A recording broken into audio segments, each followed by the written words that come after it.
एक बार फिर से आपका स्वागत है। हम जंतर मंतर के बाहर ही हैं। हमें एक सज्जन मिले हैं जो अंदर से आए हैं और इनका क्या कहना है, क्या सोचते हैं, वो यही बताएंगे। बात ये है कि इनके अनुसार कुछ असामाजिक तत्व वहां पर ऐसे मौजूद हैं जो नारों में गालियों का इस्तेमाल कर रहे हैं। अब बात कर लेते हैं। भाई आप पहले तो आप कहाँ से आए हैं? हाँ, मेरा नाम विकास जैन, मैं दिल्ली आनंद विहार से आया हूँ। तो आप क्या कहना चाहते हैं? हाँ, मैंने जितने भी नारेबाजी होती हुई देखी, उसमें एक चीज़ कॉमन निकल के आ रही थी। एंड में वो प्राइम मिनिस्टर को गालियाँ दे रहे थे, नरेंद्र मोदी जी को। और छोटे छोटे बच्चे थे, 12th पास, कॉलेज में हैं, और इतनी बद्दी बद्दी गालियाँ देने से तो उनको कुछ मिलने नहीं वाला है। इससे उनका प्रोटेस्ट बदनामी हो जाएगा। ठीक है, वो फ्रस्ट्रेटेड हैं, बहुत गलत हुआ 20 तारीख को, बहुत ज़्यादा गलत हुआ और उसके अगेंस्ट एक्शन होना चाहिए, ऊपर से लेके नीचे सभी तक। बट अपने ही प्रोटेस्ट को ख़राब नहीं होने देना चाहिए। और इसमें सीजेपी की भी गलती है कि उनका ध्यान क्राउड इकट्ठा करने में है, क्राउड के ऊपर पंखा करने में है, क्राउड को खाना खिलाने में है। उनका ध्यान इस चीज़ पे नहीं है कि क्राउड बोल क्या रहा है। इतना नेगेटिव बोलेगा क्राउड तो आज नहीं तो कल प्रॉब्लम हो ही जाएगी। बिल्कुल, आपकी बात बिल्कुल ठीक है। दूसरी बात, मैं आपसे ये पूछना चाहता हूँ कि मतलब आपको ये समझ आ रहा है कि सरकार सुन क्यों नहीं रही है इनकी बात? सरकार सुनना नहीं चाहती है। उनको लगता है कि अगर हम एक बारी सुनेंगे तो और भी प्रोटेस्ट होंगे। दूसरा, वो धर्मेश प्रधान की तरफ कुछ झुकी हुई है। उनके पास जैसे कोई ऑप्शन ही नहीं है कि उसके अगेंस्ट कोई एक्शन ले सके। वो काफ़ी इंपॉर्टेंट रहा है सरकार के लिए, बहुत सारे इलेक्शन जिताए हैं उसने, और कुछ ना कुछ तो ऐसी मजबूरी है। वरना जैसे बाकी कुछ बीजेपी के लोगों को उन्होंने निकाला था, वो इसको भी निकाल सकते थे, नहीं निकाल रहे तो फंसे हुए हैं। तो अब अगर वो फंसे हुए हैं तो इस तरह से तो देश नहीं चल पाएगा।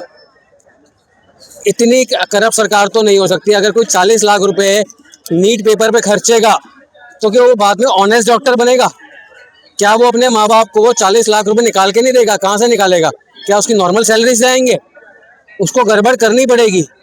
और इसी तरह डॉक्टर करप्ट बनते हैं जब वो नीट के पेपर के लिए पैसा देते हैं या फिर मैनेजमेंट कोटा की सीट के लिए पैसे देते हैं। तो वो तो गवर्नमेंट को ही देखना पड़ेगा, कोई और नहीं देख पाएगा कि जो डॉक्टर बनना चाहता है, जो उसके काबिल है, उसको नॉर्मल फीस के अंदर एडमिशन मिल सके। नहीं तो सबसे इम्पोर्टेंट प्रोफेशन में भी करप्शन आएगा ही आएगा। सेम डे जिस दिन अभी प्रोटेस्ट हुआ, उसी दिन शाम को महाराष्ट्र में एक पेपर लीक हो गया। एक के बाद एक पेपर लीक हो रहा है। उससे ये भी नज़र आता है कि ये इसको नज़रअंदाज कर रहे हैं, इनको फ़र्क पड़ता ही नहीं है।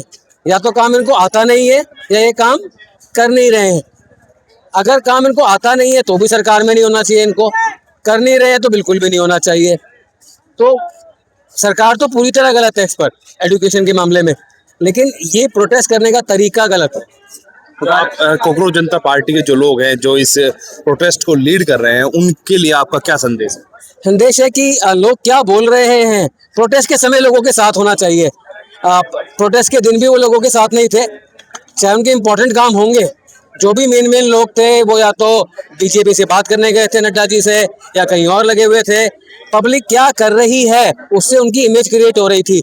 लकीली उस दिन तक पब्लिक ने वायलेंस नहीं करी, कोई प्रॉब्लम नहीं हुई इतनी ज़्यादा, लेकिन उनको नहीं पता था क्या होने वाला है। अब दोबारा यही हो रहा है, लोग इकट्ठे कर लिए हैं, तो बहुत बड़ी अकम्पलिशमेंट है। अच्छी बात है कि लोग फॉलो कर रहे हैं, प्रोटेस्ट में आ रहे हैं, उनका ध्यान भी रखा जा रहा है, अच्छी बात है। लेकिन अभी भी उनको ये नहीं पता है कि लोग बोल क्या रहे हैं। मुझे नहीं लगता कि सीजेपी के लोग गाली देना चाहेंगे मोदी जी को।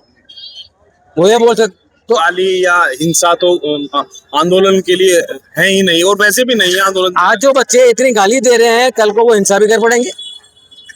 तो वो बहुत बड़ा गड़बड़ है अभी सीजेपी के प्रोटेस्ट के साथ। तो किसी ना किसी को, चाहे वांगचू जी को अगर उनकी तबीयत ठीक हो गई हो तो वो ज़्यादा एक्सपीरियंस्ड हैं, उनको इस चीज़ की रिस्पॉन्सिबिलिटी लेनी होगी कि प्रोटेस्ट में हो क्या रहा है, लोग जा किस तरफ रहे हैं। लोग आ तो रहे हैं, सब लोग खुश हो रहे हैं, बहुत तारीफ हो रही है, लोगों का आना ज़रूरी भी है। तो मेरा यही कहना था कि सीजेपी के लोगों को ऐसा ये आंदोलन खराब ना हो, चलता रहे, उसके लिए क्या कदम उठाने चाहिए फिलहाल? देखिए, उनके पास ना 2-3 तरह की टीम होनी चाहिए। एक जो स्पीकर्स हैं उनके, जो स्टेज पर बोल रहे हैं, एक जो ऑर्गेनाइजर्स हैं जो क्राउड को मैनेज कर रहे हैं, एक वो लोग जो क्राउड के साथ मिलके प्रोटेस्ट करें। वो क्राउड के साथ मिलके प्रोटेस्ट नहीं कर रहे हैं। बच्चे आए हुए हैं अलग जगह से, अच्छी बात है, बच्चे आए हैं, जेनजी को आना है, लेकिन उसको कोई कंट्रोल कर ही नहीं रहा है कि वो बोल क्या रहे हैं। तो उनको ये डिवीजन अपनी टीम में बनाना पड़ेगा। नाम उनका खराब होगा, उनके प्रोटेस्ट का खराब होगा। बच्चे रोज नए नए आ सकते हैं, अलग अलग आएंगे शायद, लेकिन अगर सभी बच्चे ऐसे गालियां देते रहे तो इनका प्रोटेस्ट ही खराब होगा। वो तो चाह रहे हैं कि ऐसा कुछ हो जाए।